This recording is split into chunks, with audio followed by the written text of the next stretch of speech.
ফিলিস্তিনের গাজায় যুদ্ধবিরতির মাঝে ইসরায়েল থেকে এলো কড়া বার্তা।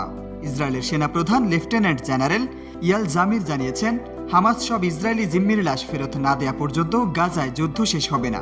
27 অক্টোবর সোমবার জেরুজালেমে আইডিএফ কমান্ডারদের সম্মেলনে তিনি বলেন, আমাদের যুদ্ধ এখনও শেষ হয়নি। এই মিশনের প্রধান লক্ষ্য দুটি: নিহত সব ইসরায়েলি জিম্মির মরদেহ উদ্ধার এবং হামাসের বিরুদ্ধে প্রচারণা অব্যাহত রাখা। 2023 সালের 7 অক্টোবর হামাসের হামলার জবাবে 8 অক্টোবর থেকে গাজায় অভিযান শুরু করে আইডিএফের অভিযানে 2 বছরে গাজায় নিহত হয়েছেন 67,000-এরও বেশি ফিলিস্তিনি। সম্প্রতি যুক্তরাষ্ট্রের প্রেসিডেন্ট ডোনাল্ড ট্রাম্পের প্রস্তাবিত যুদ্ধবিরতি চুক্তিতে জীবিত জিম্মি এবং মৃত জিম্মিদের লাশ হস্তান্তরের কথা ছিল।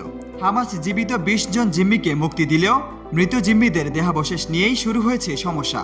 হামাস জানিয়েছে, তাদের কবজায় থাকা 28 জন জিম্মি মারা গেছেন এবং বর্তমান হাইকমান্ড জানে না তাদের মরদেহ কোথায় আছে। রাশেদ বিল্লাহ, জয় জয় দিন।